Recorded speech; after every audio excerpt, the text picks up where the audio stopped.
کسی گاؤں میں 7 عورتیں ایک جگہ رہتی تھیں۔ سارا دن چرخہ کاٹا کرتی تھی۔ جب ان کے پاس بہت سارا سوت اکٹھا ہو گیا تو سب نے صلاح کی کہ اس کو شہر لے جا کر بیچ دیں گی، مگر وہ سب حجاب پہنتی تھیں اور پردہ کرتی تھیں، دن کے وقت نہیں نکلتی تھیں۔ ایک دن رات کو سوت اکٹھا کر کے گھروں سے نکلی اور شہر پہنچتے پہنچتے رات ہو گئی۔ چوکی دار پہرا دے رہے تھے، انہوں نے دیکھا کہ 7 عورتیں سروں پر گٹریاں رکھے جا رہی ہیں۔ وہ سمجھے چور ہیں۔ انہوں نے پوچھا، کون ہو تم اور کہاں سے آ رہی ہو؟ عورتیں ڈر گئیں اور کوئی جواب نہیں دیا۔ ایک سپاہی نے قریب آ کر پوچھا، کون ہو تم بولتی کیوں نہیں ہو؟ ایک عورت نے ڈرتے ڈرتے جواب دیا، بھائی یہ سوت ہے، ہم شہر میں بیچنے جا رہی ہیں۔ سپاہی نے کہا، ہمیں بے وقوف بنا رہی ہو؟ رات کو کون سا بازار کھلا ہے جو سوت بیچنے جا رہی ہو؟ ضرور کہیں سے چوری کر کے آ رہی ہو، چلو میرے ساتھ تھانے۔ وہ سب ان کے ہاتھ جوڑنے لگیں اور ان کی منتیں کرنے لگیں، لیکن انہوں نے ایک نہیں مانی اور انہیں اپنے ساتھ لے گئے۔ تھانے میں پہنچ کر سپاہی نے داروغہ جی سے ان کی سفارش کی۔ وہ اس وقت سو رہے تھے۔ انہوں نے سوتے سوتے میں ان کو کہا کہ ان کو حوالات میں بند کر دو۔ ان سب کو کوٹری میں بند کر دیا گیا، جس میں صرف ایک کھڑکی تھی۔ کھڑکی کے سامنے داروغہ جی کا پلنگ تھا جہاں وہ سو رہا تھا۔ خاتون کوٹری میں بند ہو کر پہلے تو روتی ہیں اور پھر جب دل ہلکا ہو جاتا ہے تو باتیں کرنے لگتی ہیں۔ ایک نے کہا، رات کیسے گزرے گی؟ کوئی قصہ یا کہانی شروع کرو۔ ایک نے کہا، بہن آپ بیتی سناؤں یا چک بیتی سناؤں؟ دوسری نے کہا، بہن آپ بیتی سناؤ۔ پہلی عورت نے اپنی کہانی کچھ اس طرح سنائی، میں ایک چپڑاسی کی بیوی تھی، گھر میں نہ ساس تھی نہ نند، دونوں میاں بیوی سکون سے رہ رہے تھے۔ میاں کے پاس جتنا روپیہ تھا انہوں نے مجھے سونا بنوا دیا اور کہا تھا اپنا زیور احتیاط سے رکھنا، نوکری کا کوئی بھروسہ نہیں ہے۔ حاکم بہت بدمزاج ہے، ہمیشہ مجھ سے ناخوش رہتا ہے، اور نوکری چلے گی تو اس کو بیچ کر دکان بناؤں گا۔ میں نے انہیں اطمینان دلایا کہ میں سارا زیور صندوق میں رکھتی ہوں اور صندوق کو تالا لگا کر چابی اپنے پاس رکھتی ہوں۔ میں سارا دن گھر میں بیزار ہو جاتی۔ میں نے شوہر سے کہا کہ ایک بکری لے دیں۔ انہوں نے مجھے ایک بکری لے دی اور میں نے اس کا نام بدو رکھ دیا۔ بکری سے اپنا دل بہلا لیتی۔ میاں ناشتہ کر کے دفتر چلے جاتے اور دوپہر کا کھانا کھانے گھر آتے۔ ایک دن میاں کو آنے میں بہت دیر ہو گئی اور میں انتظار کرتے کرتے تھک گئی۔ مجھے بہت بھوک لگی تھی۔ میں ہمیشہ شوہر کو کھانا کھلاتی اور بعد میں خود کھاتی، لیکن اس دن میرے شوہر کو آنے میں بہت دیر ہو گئی۔ میں نے ایک ترکیب سوچی کہ بدو کے ذریعے کھانا اپنے شوہر کو بھجوا دیتی ہوں۔ میں نے بدو سے پوچھا کہ کیا تم کھانا لے جاؤ گی؟ اس نے ہاں میں سر ہلا دیا۔ میں نے اس کے بالوں میں چنبیلی کا تیل لگایا اور کنگھی کی اور اپنا سارا زیور پہنا کر اس کو دوپٹہ دے دیا۔ یقین مانو بہن، وہ بہت پیاری لگ رہی تھی۔ پھر میں نے ایک صاف دسترخوان میں کھانا باندھا اور اس کی گردن میں لٹکا دیا۔ میں نے اس پر اپنا بھاری دوپٹہ اوڑھا تھا اور اس کو دروازے سے باہر نکال دیا۔ پھر میں نے کھانا کھایا اور برتن دھوئے۔ پھر اپنے پلنگ پر لیٹی ہی تھی کہ میاں آ گئے، گھبرائے ہوئے آئے اور کہا، جلدی جلدی کھانا دو۔ میں ہنسنے لگی اور کہا، میرے ساتھ مذاق نہ کریں، کیا آپ کا کھانا آپ تک پہنچا نہیں؟ شوہر نے کہا، میرا کھانا کون لے کر گیا؟ میں نے کہا، اپنا ہی آدمی لے کر گیا ہے۔ انہوں نے پھر مجھ سے غصے میں پوچھا، کون اپنا آدمی لے کر گیا؟ میں نے کہا، بدو۔ شوہر نے کہا، تم اس جانور کو کھانا دے کر بھیجا ہے تم نے؟ میں نے کہا، کون سا جانور؟ میں نے اسے انسان بنا کر بھیجا ہے۔ شوہر نے کہا، وہ کیسے؟ میں نے کہا، میں نے اسے اپنا سارا زیور پہنا کر اور سر پر دوپٹہ اڑا کر بھیجا ہے تاکہ جب وہ تمہاری کچہری میں پہنچے تو تمہاری شان میں اضافہ ہو۔ شوہر نے جب یہ قصہ سنا تو سر پیٹ کر بیٹھ گیا اور فوراً گلی میں بھاگا۔ اس نے ہر ایک سے بدو کا پتہ پوچھا، جو بھی سنتا ہنس دیتا۔ آخر وہ کچہری تک پہنچ گیا، لیکن بدو کا کوئی پتہ نہ چل سکا۔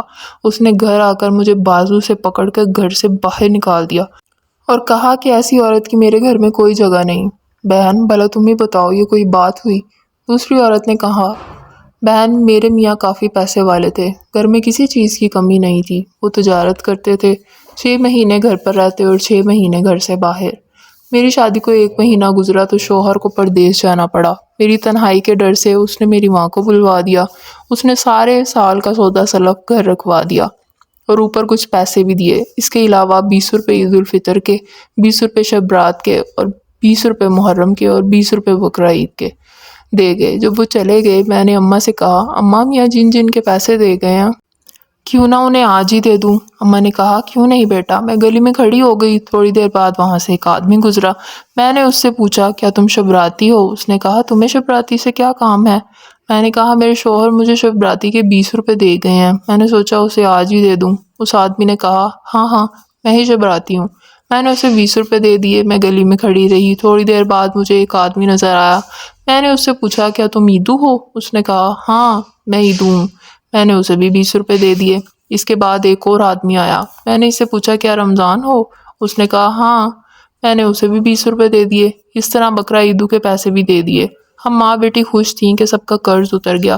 میرے گھر میں بہت سارا سامان موجود تھا، اس لیے میں نے محلے والوں سے کہا کہ کسی کو کوئی سودا سلف چاہیے ہو تو لے لیا کرو۔ جس کو جو چاہیے ہوتا وہ لے جاتا۔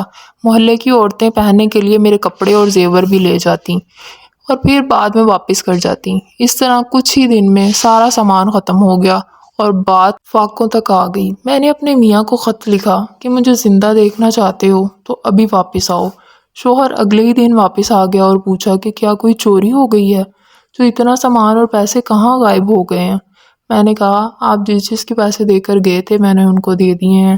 میں نے کہا آپ جو خرچے کے پیسے دے کر گئے تھے میں نے ساتھ والی عورت کو ادھار دے دیے ہیں کیونکہ اس کو ضرورت تھی اور محلے کے لوگوں کو کھانے پینے کی چیزیں چاہیے تھیں، میں نے ان کو دے دی ہیں۔ بس یہ سننا تھا کہ اس نے مجھے ہاتھ پکڑ کر باہر نکالا اور کہا کہ اس عورت کی میرے گھر میں کوئی جگہ نہیں ہے۔ بہن تم ہی بتاؤ یہ کوئی بات ہوئی؟ یہ سن کر تیسری بیوقوف عورت بولی میرے میاں بھی دفتر میں نوکر تھے، اللہ کا دیا سب کچھ تھا، آرام سے زندگی گزر رہی تھی۔ میری شادی کو ابھی 3 ماہ ہوئے تھے۔ میں جو بھی بناتی میرے شوہر کو بہت پسند آتا۔ میرے کھانے کی چیزوں میں میرے شوہر کو حلیم بہت پسند تھا۔ میں جب بھی بناتی میرے شوہر کہتے تم زیادہ بنایا کرو، تم بہت تھوڑا بناتی ہو، میرا پیٹ نہیں بھرتا، کسی دن بہت سا بناؤ۔ یہ بات بار بار سن کر مجھے ایک ترکیب سوجی۔ ایک دن جب شوہر دفتر گئے تو میں نے ہمسائی کو کہہ کر اس کے شوہر سے حلیم کا سامان منگوا لیا۔ گھر میں کنواں تھا، میں نے دالیں اور گوشت اس میں ڈال دیا اور بانس لے کر ہلانے لگی۔ تھوڑی دیر میں نے چکھا تو مسالے کم تھے، میرے پاس پیسے بھی نہیں تھے۔ میں نے اپنے ہاتھوں کے کڑے بیچ کر اور سامان منگوا لیا۔ سارا سامان کنویں میں ڈال دیا مگر وہ پھر بھی پھیکا تھا۔ میں نے تنگ آ کر اپنا سارا زیور ہمسائی کو دے دیا اور کہا کہ اسے بیچ کر اور سامان لا دو۔ اس نے ایسا ہی کیا۔ میں نے سارا سامان کنویں میں ڈال دیا۔ اب کی بار حلیم گاڑھا ہو گیا مگر اب بھی پھیکا تھا۔ میں نے ہمسائی سے پوچھا کہ اب کیا کروں؟ ہمسائی نے کہا گھر گروی رکھوا دو اور سامان منگوا لو۔ میں نے کہا ٹھیک ہے یہ کام بھی تم کر دو۔ اس کے شوہر نے جلدی سے گھر گروی رکھوا دیا اور سامان لا دیا۔ اب کی بار سامان ڈالا اور ہلایا، میں نے چکھا تو اب کی بار مسالے بالکل ٹھیک تھے۔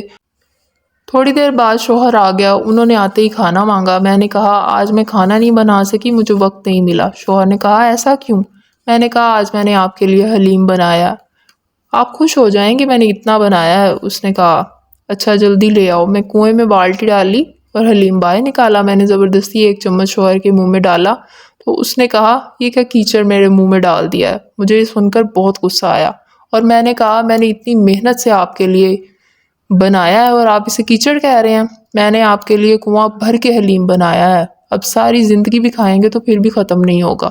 میں نے سارا زیور بیچ کے آپ کے لیے حلیم بنایا ہے۔ شوہر حیرانی سے پوچھنے لگا کیا زیور بیچ دیا؟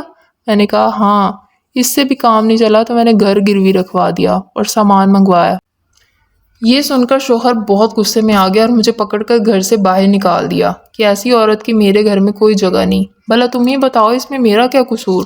یہ سن کر چوتھی عورت بولی بہن میرے شوہر سوداگر تھے، گودام سامان سے بھرے رہتے تھے، گاہک سامان لینے آتے اور شوہر بھی کبھی باہر چلے جاتے، زیور کپڑے کی کمی نہیں تھی، مگر میری عادت تھی کہ 15 دن کنگھی نہیں کرتی تھی اور نہ ہی کپڑے بدلتی تھی۔ شوہر جب بھی گھر آتے مجھے کہتے کہ گھر بھی صاف کر لیا کرو اور خود کو بھی صاف کر لیا کرو، نہ تم صاف رہتی ہو نہ گھر صاف رہتا ہے، تم سے زیادہ تو گھر کے نوکر صاف رہتے ہیں، گھر کو صاف کروا دیا کرو۔ یہ سن کر میں تنگ آ گئی تھی۔ ایک دفعہ شوہر کسی کام سے 2 دن کے لیے باہر گئے، میں نے گودام کھول کر چونے کی بوریاں باہر نکلوائیں اور پانی میں گھول کر پورے گھر میں سفیدی کر دی۔ نوکروں نے منع کیا تو میں نے ان کو ڈانٹ دیا، پھر زعفران نکلوا کر گھر کی دیواروں پر ان کے پودے بنوائے۔ میں نے ان سے ایک بالٹی میں بہت سارا عطر ملایا اور نہائی اور اپنا سارا زیور پہنا اور تیار ہو کر بیٹھ گئی۔ شام سے پہلے شوہر گھر میں آئے تو سب سے پہلے یہی پوچھا کہ کیا عطر کی بوتلیں ٹوٹ گئی ہیں؟ آج تو گھر سے بہت خوشبو آ رہی ہے۔ شوہر اتنی جلدی میں تھے کہ اس نے گھر کی کسی چیز پر بھی غور نہیں کیا اور سیدھا کمرے میں آ گیا جہاں میں تیار ہو کر بیٹھی تھی۔ شوہر مجھے دیکھ کر پہلے تو ہنسنے لگے، پھر کہنے لگے گودام کی چابی دو۔ میں نے کہا ارے گھر تو دیکھیں۔ شوہر نے گھر کی دیواروں کو دیکھا تو کہا واہ، 2 دن میں تم نے سارے گھر میں سفیدی کروا دی۔ ٹھیک ہے، جلدی سے چابی دو، باہر گاہک کھڑے ہیں۔ میں نے کہا گودام میں کیا رکھا ہے؟ شوہر نے کہا سامان۔ میں نے کہا وہاں کچھ بھی نہیں ہے۔ شوہر نے پریشانی سے پوچھا کیا ہوا، چوری ہو گئی ہے کیا؟ میں نے کہا نہیں، چوری کیوں ہوگی، میں نے سارا سامان چونے میں ملا کر گھر کی سفیدی کروا دی اور زعفران اور گلاب کی اس میں پودے بنوا دیے، اور خود بھی ادھر سے نہائی ہوں۔ آپ ہی تو ہمیشہ شکایت کرتے تھے کہ نہاتی نہیں ہوں۔ یہ سن کر شوہر نے اپنا سر پیٹنا شروع کر دیا اور پھر مجھے گھر سے باہر نکال دیا۔ یہ سن کر 5ویں عورت بولی میری شادی کو ابھی 1 ماہ ہوا تھا کہ شوہر کو پردیس جانا پڑا۔ مجھے اپنے میاں سے بہت محبت تھی، میں نے ان سے 8 دن کی دوری بھی برداشت نہیں کر سکتی تھی۔ شوہر کے جانے سے بہت دن پہلے میں نے رونا شروع کر دیا۔ شوہر نے مجھے یقین دلایا کہ میں جلدی واپس آ جاؤں گا۔ میں نے ان سے پوچھا کہ یہ بتا دیں آپ کہاں جا رہے ہیں؟ اس نے کہا میں بہت دور جا رہا ہوں، راستے میں دریا آتا ہے اور کشتی کے ذریعے دوسری طرف جاتے ہیں۔ میں چپ ہو گئی۔ شوہر چلا گیا، رات کسی طرح گزر گئی، لیکن جب دن ہوا تو میرا دل ہی نہ لگا۔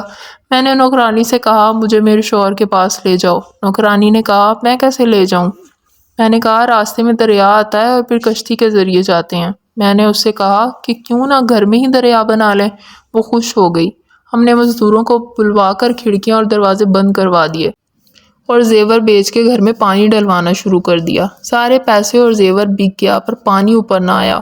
میں نے محلے والے لوگوں سے کہا کہ کوئی میرا گھر خرید لے اور مجھے اس میں پانی ڈلوا دے۔ کوئی شخص نہ مانا۔ آخر ایک ایسا آدمی ملا جس نے یقین دلوایا کہ وہ مجھے پانی ڈلوا دے گا۔ اس نے پانی ڈلوانا شروع کر دیا اور کچھ ہی دیر میں پانی بہت اونچا ہو گیا۔ نوکرانی نے پہلے ہی 2 گھڑے الگ کر لیے تھے۔ وہ ان گھڑوں پر بیٹھ کر پانی میں اتر گئیں اور سفر شروع کیا۔ کبھی میں آگے نکل جاتی تو کبھی نوکرانی۔ اس طرح ہم نے کئی گھنٹوں سفر جاری رکھا۔ جب شام ہونے لگی تو میں نے نوکرانی سے کہا اگر بیچ راستے میں رات ہو گئی تو ہم کیا کریں گے؟ نوکرانی نے کہا آپ فکر نہ کریں، ہم اپنے گھر کی چھت پر بیٹھ جائیں گے اور میں ہمسائی سے کھانا لے آؤں گی، صبح ہم پھر سفر شروع کر لیں گے۔ میں نے کہا پاگل، اب یہاں کہاں سے گھر آ گیا؟ نوکرانی کہنے لگی ارے آپ رات کی فکر نہ کریں، دیکھیں ہم تو میاں صاحب تک پہنچ بھی گئے۔ یہ سن کر میں نے سامنے دیکھا جہاں پر میاں صاحب کھڑے تھے۔ میں نے ان سے کہا آپ ہمیں چھوڑ کر چلے گئے تھے تو ہم خود ہی آپ کے پاس آ گئے، چلے اب ہمیں جلدی سے باہر نکالیں۔ شوہر نے کہا پاگل عورتوں، یہ تم نے گھر کا کیا حال بنا رکھا ہے، سارا محلہ ہنس رہا ہے۔ میں نے تو کچھ ضروری کاغذ بھول گیا تھا، وہی لینے آیا ہوں۔ اس نے بڑے غصے سے ہمیں باہر نکالا، نوکرانی کو تو بہت مارا اور مجھے گھر سے باہر نکال دیا۔ اب بتاؤ یہ بھی کوئی وجہ تھی گھر سے باہر نکالنے کی؟ اب چھٹی عورت اپنی کہانی کچھ اس طرح سنانے لگی۔ میری شادی کو ابھی 1 ماہ ہوا تھا۔ رمضان شریف شروع ہو گیا، ساس اور نندیں اپنے گھر چلے گئیں۔ میں بہت خوش تھی۔ میرا شوہر آفس چلا گیا، گھر میں کسی چیز کی کمی نہیں تھی۔ رمضان ابھی چل رہا تھا کہ میرا شوہر کہنے لگا بیوی میں نے بہت سے لوگوں کے گھر میں افطاری کی ہے، اب میں چاہتا ہوں کہ آخری روزے والے دن سب کی دعوت دوں۔ میں نے کہا کیوں نہیں؟ شوہر نے کہا ٹھیک ہے، آخری روزے والے دن باورچی سب کھانا بنا دیں گے، تم بس نکلوا کر بھیج دینا۔ میں نے کہا آپ فکر نہ کریں، سب ہو جائے گا۔ آخری روزے میں صبح سے تیاری شروع کر دی، مختلف قسم کے کھانے پکوائے، بہت سی قسموں کے شربت تیار کیے، مزیدار کھیر تیار ہوئی۔ جب مہمان گھر آنے لگے تو میں چھت پر بیٹھ کر گننے لگی۔ جب تعداد 40 سے زیادہ ہوئی تو مجھے بہت غصہ آیا کہ آخر ایک بار بلانے پر یہ سب کیوں آ گئے ہیں۔ روزہ جب افطار ہوا تو سب نے مختلف شربت پیے، کھیر کھائی، ایسا لگتا تھا جیسے انہوں نے پہلی بار کھانا دیکھا ہے۔ آخر نماز کا وقت ہوا تو سب نماز پڑھنے لگے۔ میں نے سوچا ہر طرح کی شربت پینے اور افطاری کے بعد اگر مہمانوں کی طبیعت خراب ہو گئی تو میرے شوہر کی بہت بدنامی ہوگی۔ یہ سوچ کر میں نے سارے کھانے چھت سے نیچے گرا دیے اور کچھ بھی نہ چھوڑا۔ نماز کے بعد میرا شوہر میرے پاس آیا اور کہا جلدی سے کھانا بھجوا دو۔ میں نے اسے ساری بات بتائی اور اس ڈر سے کہ لوگ بیمار نہ ہو جائیں ورنہ آپ کی بدنامی ہوگی میں نے سارا کھانا پھینک دیا ہے۔ یہ سننا تھا کہ میرا شوہر سر پکڑ کر بیٹھ گیا اور کہنے لگا بے وقوف عورت، میری ناک کٹوا دیا تم نے، اب میرے گھر میں تمہاری کوئی جگہ نہیں، نکل جاؤ یہاں سے۔ 7ویں عورت نے کہا بہن میں اپنی 3 بہنوں میں سے سب سے بڑی تھی، میری بہنوں کی شادی ہو چکی تھی لیکن میرے لیے کسی کا بھی رشتہ نہیں آتا تھا۔ میری اماں بہت پریشان رہتی تھی۔ ایک دن کسی کا رشتہ میرے لیے آیا لیکن اماں نے تنخواہ کم ہونے کے باوجود ہاں کر دی۔ اماں نے مجھے بہت سامان دیا، پہلے تو سب ٹھیک تھا، لیکن جب مہینے بعد شوہر نے 50 روپے دے کر کہا کہ اس سے گھر چلانا ہے تو میں بہت پریشان ہوئی۔ میں نے اماں کے گھر کبھی اتنے کم پیسوں میں گزارا نہیں کیا تھا۔ میں نے ایک ہمسائی کو دوست بنایا اور ہر ماہ ایک زیور بیچ کر گزارا کرتی۔ اسی طرح ایک سال گزرا اور سارا زیور بک گیا۔ انہی دنوں اماں کی طبیعت خراب ہو گئی اور میں شوہر کو لے کر اماں کے پاس آ گئی۔ ہم نے بہت کوشش کی لیکن اماں کی طبیعت ٹھیک نہ ہوئی اور اماں چل بسیں۔ میں نے شوہر سے کہا کہ بڑی ہونے کے ناطے اماں کی ساری تدفین میں کروں گی۔ شوہر نے کہا لیکن میرے پاس پیسے نہیں۔ میں نے کہا قرض لے لیں۔ اس نے کہا میں قرض کہاں سے دوں گا؟ اگر تو ماں کی کوئی بھاری چیز اٹھا لو گی تم تو میں یہ کام کر سکتا ہوں۔ میں نے کہا ٹھیک ہے، تم فکر نہ کرو۔ میں نے 2000 کا قرض لے لیا اور شان و شوکت سے سارا کچھ ہو گیا۔ سب نے میرے شوہر کی بہت تعریف کی۔ میں نے ورثے میں سے کچھ بھی نہیں لیا تھا۔ میرے شوہر حیران تھے، لیکن میں نے ان سے کہا میں نے بھاری چیز اٹھا لیا، فکر نہ کریں۔ رات کو جب سارے سو گئے تو میں اپنے شوہر کو لے کر اماں کے کمرے میں گئی اور کہا دیکھیں میں نے کیا اٹھایا ہے۔ شوہر نے کہا پتھر کے نیچے کیا شرفیاں ہیں؟ میں نے کہا نہیں، وہ کیوں ہوں گی؟ یہ تو وہ پتھر ہے جس پہ بیٹھ کر اماں نماز پڑھتی تھی۔ آپ ہی نے تو کہا تھا کوئی بھاری چیز اٹھا لو۔ مجھے اس سے زیادہ بھاری چیز کوئی نہیں لگی۔ یہ سننا تھا کہ میرا شوہر سر پکڑ کر بیٹھ گیا اور مجھے پکڑ کر جنگل میں چھوڑ آیا تاکہ ساری زندگی بھٹکتی رہوں۔ اپنی اپنی کہانی سنا کر ساری عورتیں اپنی اپنی گٹھریوں پر سر رکھ کر سو گئیں۔ صبح ہوتے ہی داروغہ جی نے سپاہیوں سے کہا ان سب کو چھوڑ دو اور ان کا سود بیچ کر انہیں پیسے لا دو، کیونکہ وہ ان کی ساری کہانیاں سن چکے تھے اور انہیں یقین ہو چکا تھا کہ یہ دنیا کی سب سے بے وقوف ترین عورتیں ہیں۔